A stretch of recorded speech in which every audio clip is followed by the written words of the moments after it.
Welcome to the Simply Be Found Huddle, where you get Dean and Rob talking about business and helping you grow your business. Today we have our guest, William, on. Welcome to the show, William. Can you tell everybody a little bit about you, your book, and just all those good details? Yeah, thanks, Rob. Hi, Dean. I am a retired corporate marketer and innovation expert. I worked for a major multinational company as a brand manager, then got into innovation and led workshops all around the world to have brand teams come up with new products. During my last 12 years at that company, I ran a side gig where I invented carnival games. These were the ones that a rental company or a party company would buy from me to rent out to their customers for their big events. Most of them were mechanical type things without electricity. The very first one was an alternative to a traditional dunk tank. You know, you throw the ball, hit the target, and somebody's sitting over a bucket of water and falls into it. I was asked in my family to help make money for the Make-A-Wish Foundation on a carnival in August that summer, many years ago, 1999. And we reserved a dunk tank. 2 weeks before the event, the rental company called me and told me, listen, there's a drought. The law won't allow us to rent that because it takes 500 gallons and we're conserving. Do you want some other game?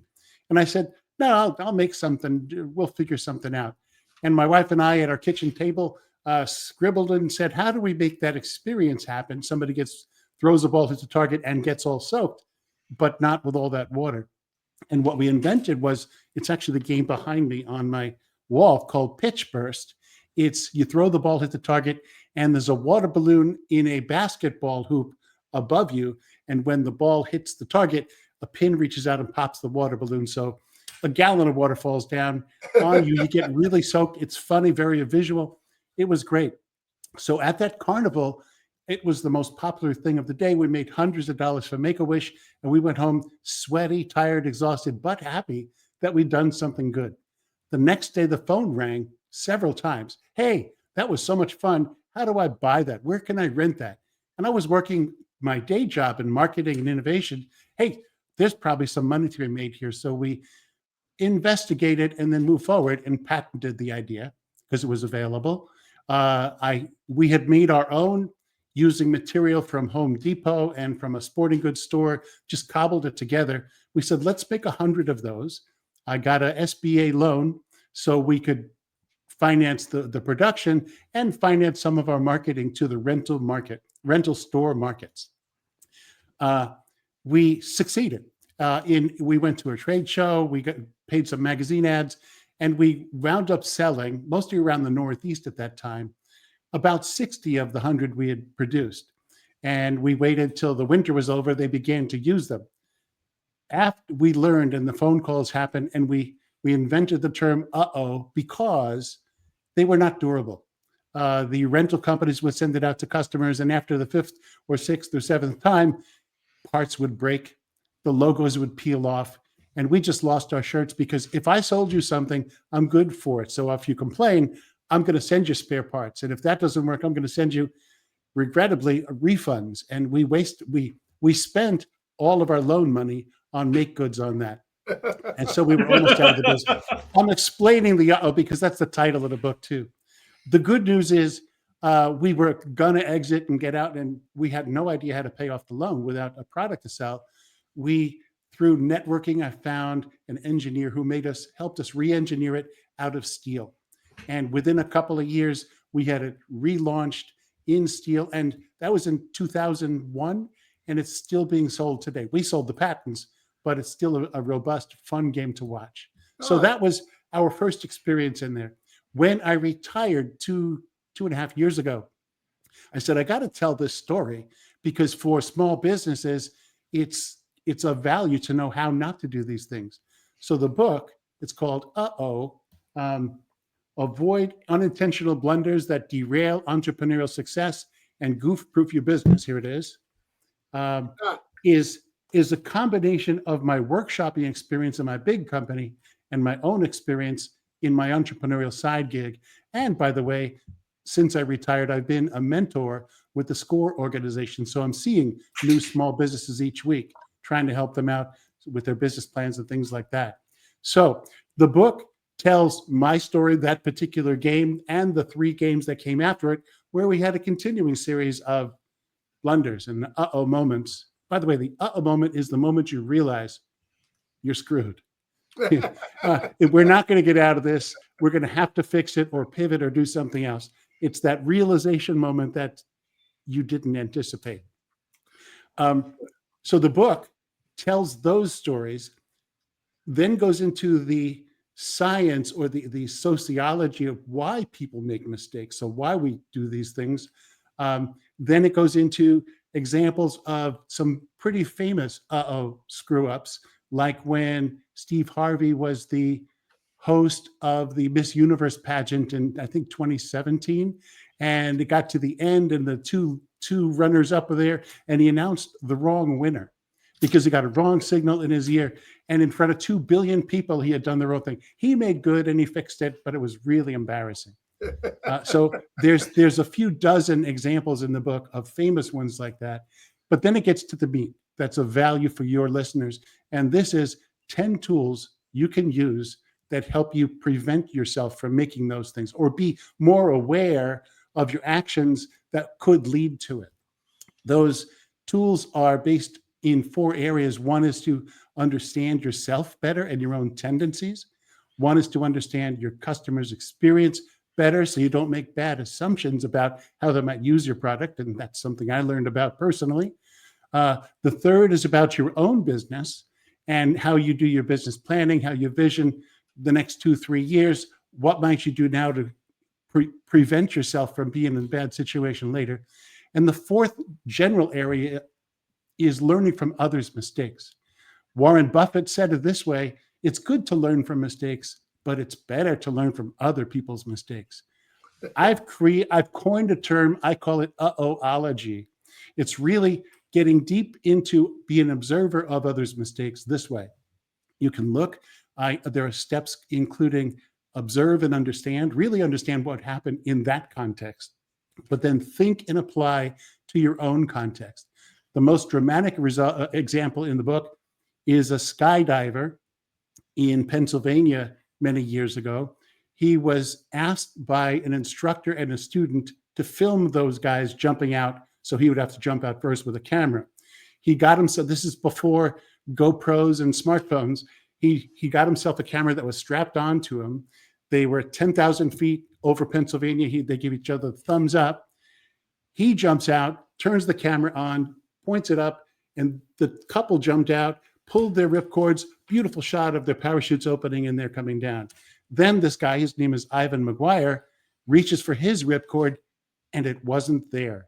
He had paid so much attention to the camera, which was about the weight at the time of a parachute, he had forgotten to put on his parachute, and for some reason, nobody else caught it. So he died. This is in the book because when you want to learn from others, it's tragic. You observe and understand what happened so you don't forgive it because it shouldn't have happened, but then you think and apply to your situation. In this case, every business can think of what one thing, if I ever forgot it, is so important that it could be maybe not death, but a disaster for my business. I think of a retail shop owner in an urban situation that leaves at night in a hurry and forgets to lock the door and things are stolen overnight. A chef who leaves the pilot light on and something burns down. Somebody responsible for juggling dozens of things at a time because they're working 24/7 almost, and they forget to renew the insurance policy just before something goes wrong and they take a big loss. So there are tools in the book that can help any business think through their situation personally, business-wise, or from others to help goof-proof their own operation. That's what the book's about. Awesome. Can you tell us a little bit about those tools and how you kind of go over them a little bit? Yeah. I'll start with the one, there are several that are about you and yourself and your own tendencies. The tool number 1 is called Look in the Mirror, and it has you by yourself because it's embarrassing and you don't want to share this with anybody. Get a clean sheet of paper and then spend 5 minutes thinking of the blunders you've made in the past, say, 12 months. So So you wind up with everybody's done them. We did a survey and found 95% of entrepreneurs in small business did at least one. And like a third of people have done 5 or more when they're honest with themselves. So you write Man, down. I'm not sure there's enough paper instead of a notebook for me to write down those Right. things. But if you've got a long list, then prioritize them. So you circle the 3 most impactful that you really were most embarrassed by, cost you the most money to fix, or led to something you really didn't intend. Once you've got that list down, you compare it with a list of the most common causes of making blunders, and they include being exhausted and fatigued, or stressed, or distracted, or basing things on false assumptions you didn't check. When you have your list and you have the list of possible causes, you then circle which ones cause what. By doing that, if you've got 3 or so, you're going to see patterns. I know myself, if it's 4 o'clock in the morning and I've been working on something since the day before, and I'm exhausted and I'm stressed because it's due the next day, I'm probably going to be making mistakes because that's my pattern. Once you know your pattern, you can set up some safeguards. One could be just don't do that kind of work under those conditions, the stress, the middle of the night. Or you set yourself up with a business partner who's going to do check your work, or a checklist. There's a whole bunch of ways around that. So that's one tool in the understanding yourself group. Another one is about your customers. And this is from the world of design thinking. It's about empathizing with your customer's experience. Many entrepreneurs, and I was one, I came up with a product idea and I went ahead and launched it without going and really understanding what the customers would do with it. So the tool set in understands your customer, map your customer's experience is what we recommend, is to go and interview in person 5 or 10 of your customers over a month or so, and then make detailed notes so that you can map out their experience. You map out and list what do they feel, what do they say, what do they do, what are their actions, and map it out so you can see, we assumed they were doing this, but you know what, they do it different. And by those, you can adjust either your product itself or the marketing or the instructions so that there are no misunderstandings. There's a couple other tools in there too under your customers. Under your understanding your business, one of my favorites that I use in corporate world and with small businesses is called a premortem.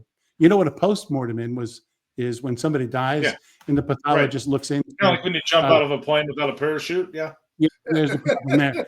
Yeah. This one's a premortem where it's free and it's an imagination exercise. You and your business partners, your employees, a small group gets together and you set aside a morning or an afternoon to do this. You imagine that it's 2 years from now and the venture you're working on, the product idea or the whole business, was a miserable failure. It's in the toilet because nothing worked right. But then you imagine creatively what went wrong. And then it opens up the doors. There's no blame to go around because nothing really happened. It opens up the doors. Well, we didn't understand our customer well enough. Well, our pricing was too high. Well, a big competitor moved in next door. Like, I won't name any big box stores, but it took away our chance for success here. Then once you've identified dozens of potential reasons, some of them are funny. An elephant sat on the supplies, doesn't make any sense, but you put that in too. You prioritize and say which ones are the most likely and which ones, if they happen, would be the most impactful on our success or lack of it. And then you, 2 years in advance, begin to think, what can we do today to keep that from happening? So you might explore and market research on your pricing or your offering or your advertising so that you're doing your best to learn from it. And then the recommendation is revisit that every once in a while to keep you honest. And the fourth area of these tools I mentioned already is the Uhohology, is being a student and looking for things like this. There are books that I read, there are events you can go to and places you can go to, like the Failure Museum. It's a traveling show that goes around the world with a couple hundred products like Crystal Pepsi, New Coke, the Edsel car, and some more recent ones from electronics that were just flubs, including some by Apple and Google and some very good marketers. They don't always succeed. So you can learn from those and do this observe and understand, think and apply step. So I used to, there's a business advisor that used to do this exercise before he'd go in and coach a business. And it's kind of in that same concept. So he would sit down with a business owner and go, first off, you're going to write a letter to sell your business that it did all the success it was and it was time to sell it. And you're going to write that letter, that ad of what that's going to look like. And now I want you to write a letter after that. He'd go, okay, now it's time to write a letter saying that your business failed and you have to let all your customers know. And then I want you to write, and after each of those, you had to write the one about the business, about it succeeding and selling it. You also had to write your eulogy or whatever that's called when you die, and you write that whole piece. I just said that. The eulogy, right? Yeah, your eulogy. You have to write that, and then you'd have to write one about your business failing and closing, and you'd have to write your eulogy after that. And you had both of them sitting there, and then he'd go, "Okay, which one feels better?" It was, and people would get really upset about that whole piece because it made them think about their business on a different level. I haven't thought about that in years. But what you were just talking about just made me kind of think about that. And that's one of those things I haven't thought about in forever. But I mean, it makes you look at your business in a different aspect. Well, do you think it's because people aren't forward thinking about the possible outcomes? I mean, I feel that sometimes businesses, they get so busy with the day-to-days, they don't really want to project into the future. Is that you seeing that kind of aspect of that, William? In my week-to-week mentoring role, I'm seeing lots of new businesses, and a lot of people think, I've got this idea, give me some money, I'm going to open up a store, or I'm going to launch my car repair business, or one of those things. And our first discussion is always, let me see your business plan. What have you thought through? Because you do have to think through, what am I selling? Who am I selling it to? How does what I sell different from what others are doing? And then the important thing is the business model. How do I make money? And I would suggest that more than half the people haven't thought that through at all. They've got the piece in their head, but the reality sinks in when you have to do it. And writing a business plan takes time, but it's well worth your time because it's going to save you a lot. If you can imagine, and many times they realize, oh, this isn't going to work out. And that's, so you have to, I steer them to, well, what can you do that might work, and try a different business plan. But you're right. It is because they haven't thought it through. So Rob and I have talked to a lot of business owners, and they call up and they think about the future, but they wait way too long. They go, oh, we only have enough money for about 6 more weeks to be in business. It's hard to recover at that point in time to say I have enough money for 6 weeks when you should have been planning on this 18 months ago, kind of thing. Absolutely. A little bit. I mean, I know Rob has similar experience in conversations, but that's really, I feel really sorry for the people that are in that situation, but they need to take control of their business earlier in their process. Yeah, a main message of the book is that the answer is very simple. Think smartly and be more aware. But I know, and you know, it ain't easy. So those tools are designed from 10 different angles to help you think through. Rob, I love the 2 letters. Any experience that helps you think it through and do, when it's free, to imagine something that you can do something about is really, really important. Well, those are big pieces. So when you have business, I mean, you drink some Kool-Aid to where, hey, this is where I'm at, because you don't want to live in that negative. So you have to have that balancing act of, drinking a little bit of Kool-Aid to be able to get yourself and move yourself forward. Things are good, things are there. But if you drink too much Kool-Aid and you're not making it down here, it's going to kill your business every single time, because you have to be able to be looking at what's reality versus what's there. But you also have to have those big dreams. And when you're an entrepreneur, you have big dreams, you have big goals, you have things you want to do, and you don't want to focus on the negative, because then you could get that negative outcome because you have to have that positive outcome to be able to move your business forward. So it's a whole entire balancing act inside of that whole piece, in my opinion, for every business I've had. I fully agree. And as I've been talking about this book, I've been learning that entrepreneurs and small businesses often don't want to talk about the negative. They want to be realistic at their numbers and do the right things.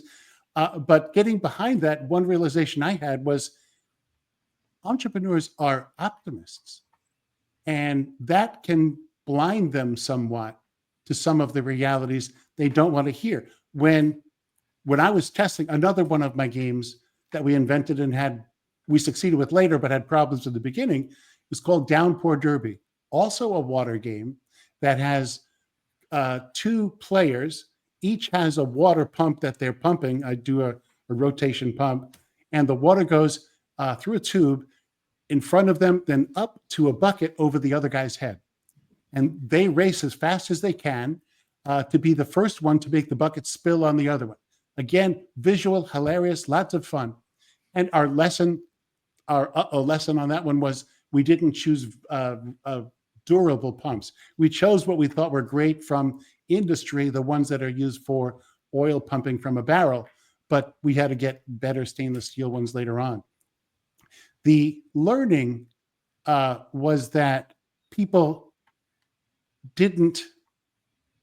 they saw what could happen, but they didn't, we wanted to be sure we didn't go through the wooden game first and then have to do it the hard way. So what we did when we did our prototype on this Downpour Derby, it was winter. So we went to a hotel that had a pool and we hired 10 kids to play it all day to be sure it was bulletproof.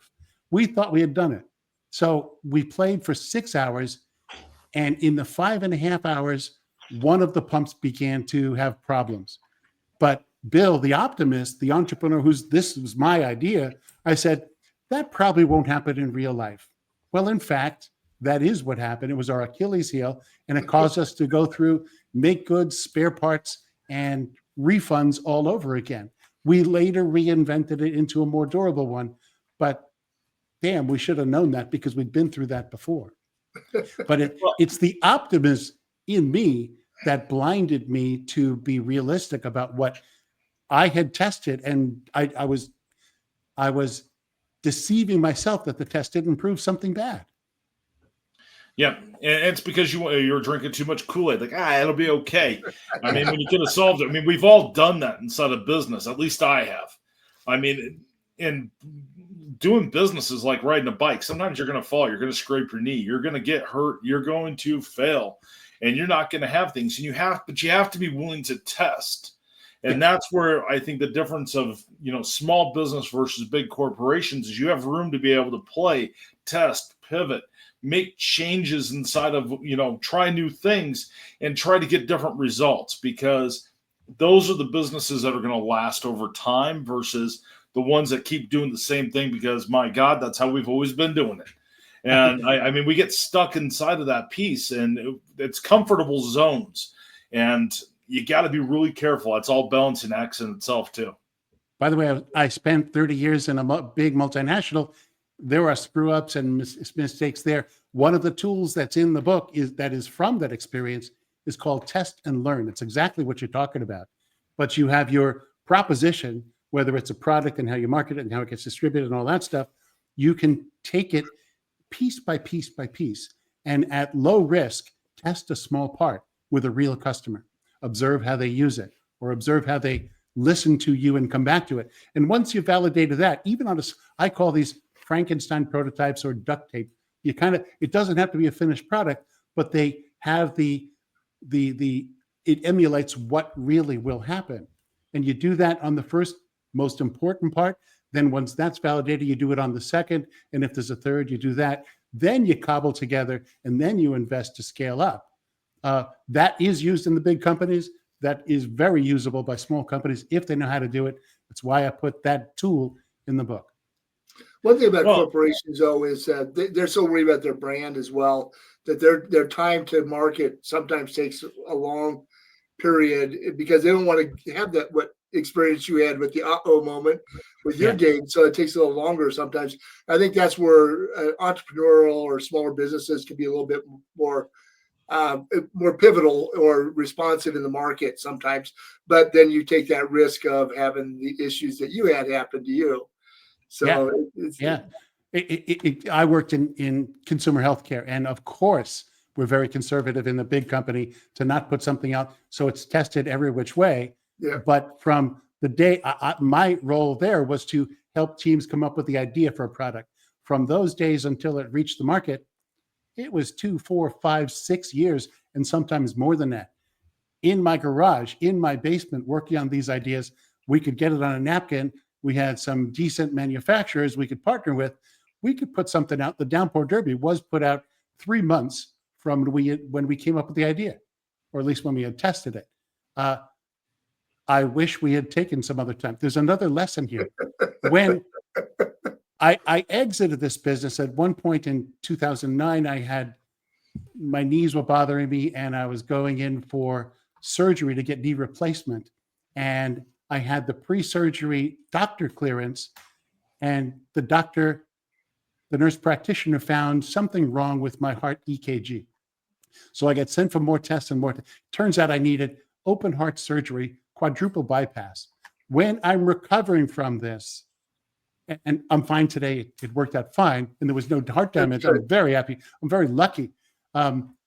We realized when I'm recovering from this, I can't keep going doing full-time day job, which had me traveling around the world, and full-time side gig. It just didn't make sense.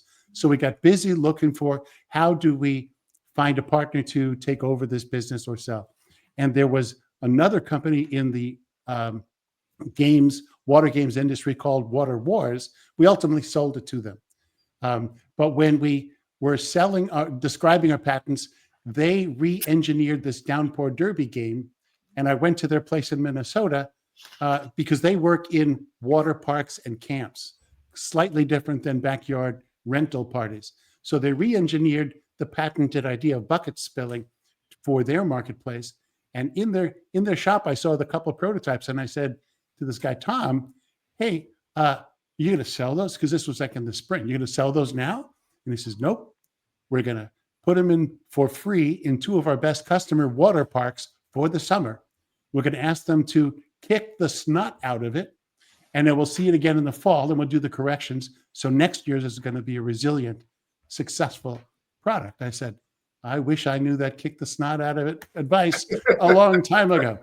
So those are the guys now selling this PitchBurst and Downpour Derby and some other games of ours. Well, and in this world that we're in now, I mean, especially if we're talking digital marketing or we're talking anything inside of, the digital space, you can put something out there. It doesn't have to be perfect.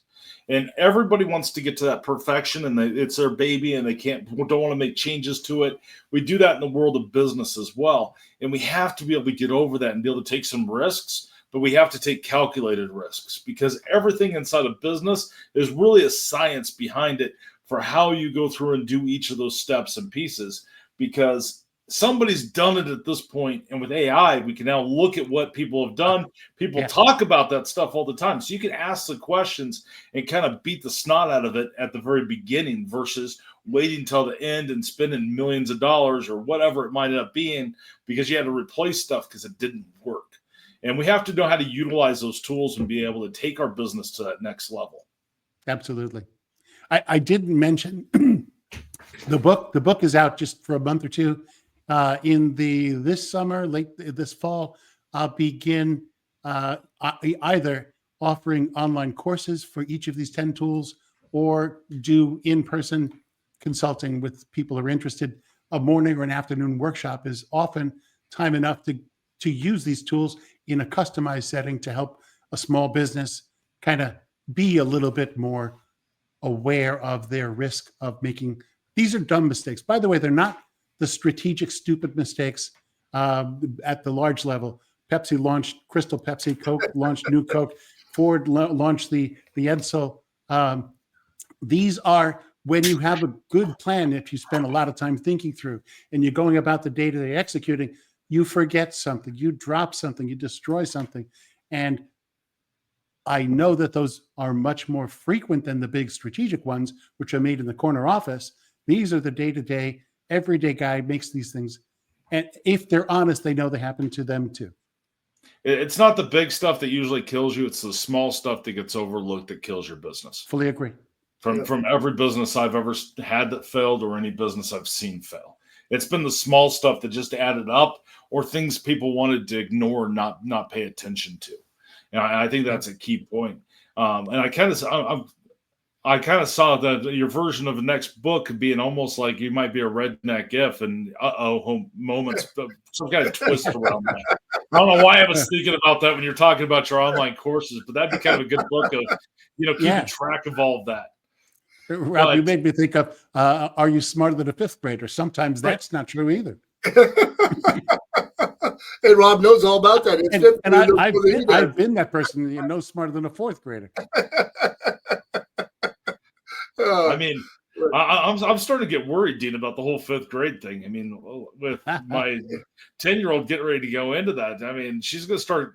They're hitting stuff that I never touched, and I mean, how they do math and everything now is completely different anyway. I mean, she's going to pass me really fast. I've got street smarts and digital marketing smarts, but you'll have better cursive handwriting because it's not being taught anymore. Yeah, that's it. So, that's right. It depends on the school. They did it for 2 grades. Okay. So she can read it, but if it's really that old school, she can't read that. Okay.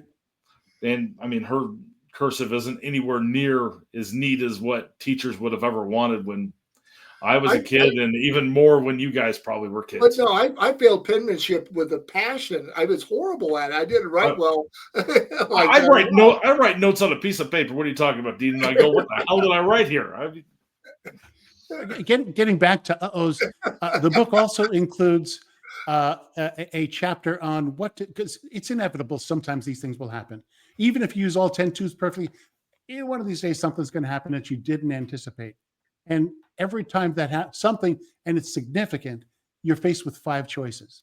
One is to accept it and move on, like a stiff upper lip kind of British thing. Another is to stop and fix it. Resolve the problem that caused it. Third is to pivot, to take the resources you've been putting into this and go a totally different direction. A fourth is quitting. And we talk about nobody likes a quitter, but in fact, sometimes quitting is the smart thing to do.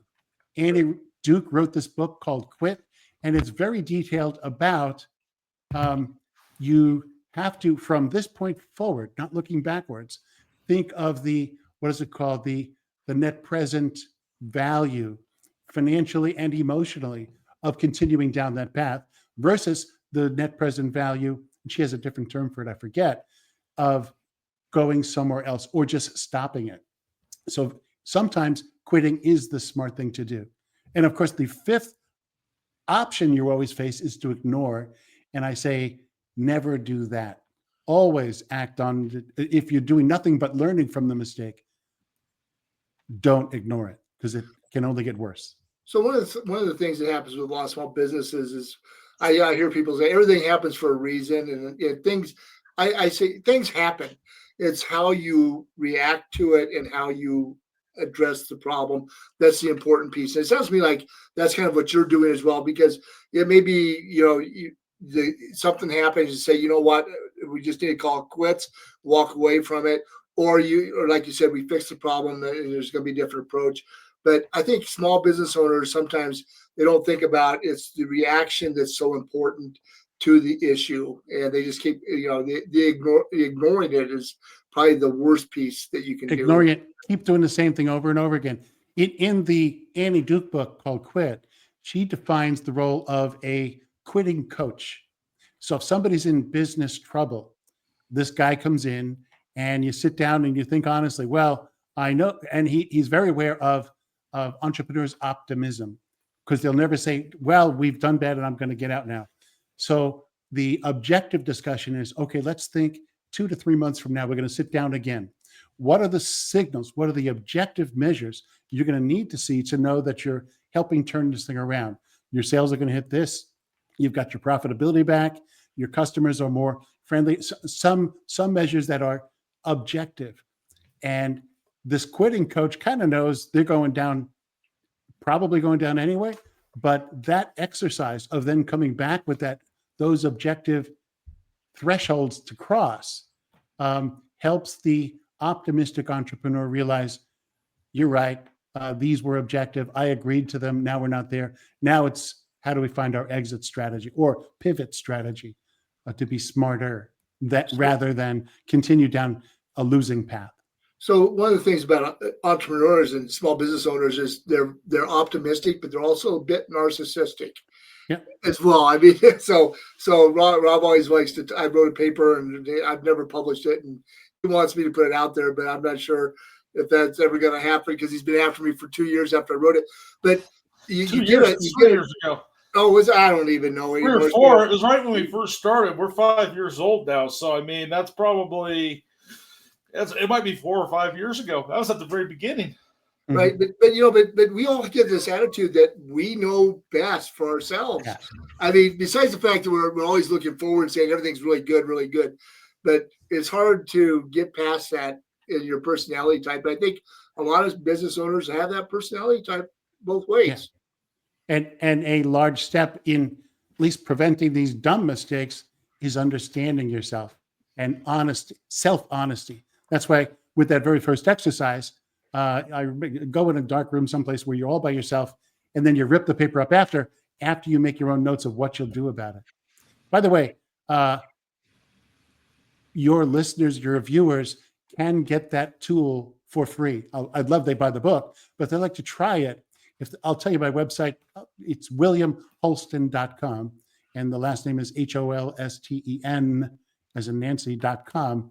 On the landing page, on the left side is the book, and you can click to learn more about me and buy the book if you choose.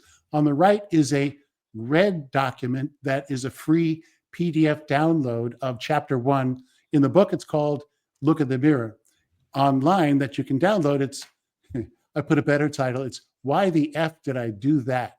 It's your 10-minute self-assessment to understand your own tendencies. That's the one where you're making your own list and comparing with the common causes. So that's a freebie today if they'd like it.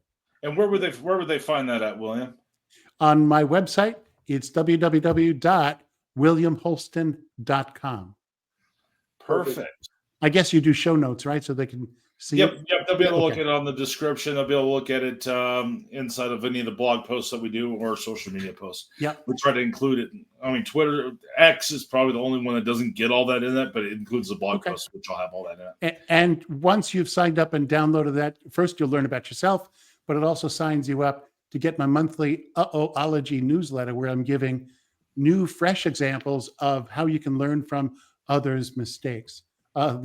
This month, I'm looking at how a F-15, I think it was, jet fell off of an aircraft carrier. I don't answer the military reasons behind it, but I can imagine somebody wasn't paying attention. I think I just heard that 2 of those have fallen off now. Twice in a month it's happened, yes. I wonder how much a F-15 costs. I read $38 million. Yeah, just pocket change. Yeah. Yes. Everybody just has that sitting around. Now, what business owners do you recommend that your book would be an excellent fit for, or your courses or your tools? Generally, it's entrepreneurs, solopreneurs, entrepreneur inventors who are getting started with their own business, but also small businesses, say less than 20 employees, because I'd be happy to talk to and sell it to major corporations, but they've got their HR departments and lots of others. People who are kind of on their own. What I remember from being a side gig entrepreneur on my own, I felt very alone. And the book will help you understand what was in my head, what I was going through. It was often uncomfortable and very stressful. So I've been down that path. But I got to bring my big boy tools, the ones from the big corporations, and translate them into things you and your small business can do around your kitchen table if you need to, or to educate yourself. I think that's awesome. That's a great point you just made, William, on being alone because you don't really have staff. And that's what, and Rob and I have kind of gone after the same thing, little different approach. but a lot of people don't understand marketing and how to make yourself out there. And it's kind of the same problem. You need some coaching, you need help, but there's availability that's not expensive for a lot of people out there if they go find it. And I think people like you, like us, I think we try to make things different for small businesses.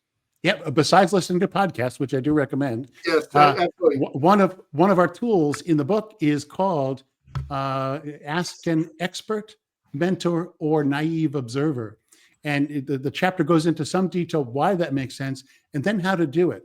I am a mentor with the SCORE organization. I'm a volunteer. There are 10,000 volunteers across the country who, just by going to score.org and clicking on Find a Mentor, can get you somebody to talk to right away or within a few days who will, for free, listen to you and custom make or give recommendations. There are free webinars to watch. There are templates on business plans, lots of things to help you kickstart your business experience. In addition, clearly in my case with water dynamics and physical material choices, I could have used an expert. Later, I found experts, and many times you do pay, but other times universities have experts that will answer a phone call and give you some advice. The third set of people I do recommend you talk to once in a while are naive observers. It's good to have somebody who's like a fifth grader who knows nothing about your business. You say, I'm going to do this way for those people. What do you think? And they'll come out of the blue and say something you could never have expected. It's the combination of all three that are helpful, and most can be gotten for free. So, like TV series and different products and it has to be a special kind of product to be able to do it. But they take a lot of those products and those pieces, and they'll pull people off the street in Las Vegas that are usually intoxicated, usually in a different type of mindset, know to voice their opinion because they want that feedback to where it is the common person given the feedback in a state that they're not going to be as reserved as they normally were. So, I mean, they've done a lot of testing on that. I know a long time ago, I did a whole entire series that ended up watching a show that ended up being a series that came out. I forget what show it was, but it was the whole pilot piece. But that's what they wanted. And I look back at that and I was like, that's exactly what they were doing. They're testing that product to see what is somebody going to say about it? Are they going to be, is it going to be a hit? Is it not? Is it going to break? Are they going to is it going to offend them? What's it going to do to them? So it's just toss them in a room and let's get their honest feedback, on it. I mean, there's all kinds of different ways you can do that in today's digital world. Oh, sure. Yeah, you can do click testing on meta ads. I've done that myself. You put two messages side by side and to see which ones get clicked more, and you pick the one that's better. You reminded me, Rob, of something else. In my corporate past, I got to go to Stanford University's D School, Design Thinking Boot Camp. It's called D School Boot Camp. And there, it was all about needing to empathize with customers' experience before you come up with a product or a service. So we were given the assignment on Stanford's campus to learn about how people do their day-to-day checkbook banking. And it was totally new for me. I wasn't in that field. They put us on a bus. We had checkbook banking. Somebody else had another product. Somebody else had a third. They put us on a bus, drove us to downtown San Francisco in pairs. And the two of us had to go find strangers on the street and ask them, excuse me, would you tell me about your checkbook and how you manage it? It took 20 people to get one to stop, and that person represented only one, but not millions. But the experience of looking a potential customer in the eye and really listening, not telling them stuff, was as a sponge to really understand everything they said. We got back to Stanford and we wrote out 10 pages of notes from that 10-minute conversation. And it led to, in our practice student setup, an interesting product setup. The test and learn and the map your customer's experience tools in the book are based on experiences like that, because for the entrepreneur, getting there out and seeing people, I always found was better than when in corporate world, I could sit behind the glass in a focus group type setting or in an artificial showing of a TV show where you're a third party observer. Getting engaged is scary. Many people are shy. I am. But if you get over that, you can learn a ton of things, especially if you can become a good listener. Can you imagine walking around San Francisco now asking people how they manage their checkbook? And my question is, having people go, "What's a checkbook?" Yeah, absolutely. That's right. It's like record this online players and rotary account? phones. That's right. I mean, it's just this number on a screen. I'm supposed That's to right. balance that? Well, what does that Yeah. mean? That was an old days term, but just take the lesson, go Yeah. talk Oh, yeah. to something about something in their daily lives that's relevant at the time. I guess that's a better way of saying it. Yeah, no. Oh, no, I mean, it's one of those. That's a great story. And that's an awesome story. I was just thinking that. I was thinking how many people would even know about it because they probably wouldn't now, which is crazy. I mean, that's where we are inside of the world of, as we're evolving and going and moving on. One more experience that could Yeah, inform go for that. There's a company that does around the country something called Small Business Expo, and there was one in Philadelphia and one in New York just in the past month. And I went to both of those not to see the trade floor as much, but to do one exercise they have every hour for 4 hours, and that is speed dating. You spend 2 minutes with another small business, and you each spend a minute talking about your business and asking questions. It's prospecting, so people find possible customers. But for me, it helped me as an entrepreneur about this book. It's my business. Really work on my elevator pitch, because in 30 seconds, how do you get across? This is a book for entrepreneurs like you who don't realize the danger of making mistakes, and it tells you how not to do it. That came from making the same pitch 40 times and not running out of time. Yeah, I've heard of these small business expos. I've never been. They to tried one. getting us to come and be a booth at them, and Yeah, I know. We've been solicited by it, but I've never been to one of the shows. So never been one. They're free to attend, and they're all over the country. I recommend checking. Thank you. Yeah, I have to take a look at it. And many local chambers of commerce also do those type of speed dating things from time to time. I'm just saying the experience was an eye opener for me. It's kind of like it makes you work on your elevator pitch kind of thing. Is that true? Okay. It makes you work on your elevator pitch and be able to get it down to where you get to see someone's eye reaction to what it is, and if it's actually going to work or not work. It's a good exercise. I like that one. I do too.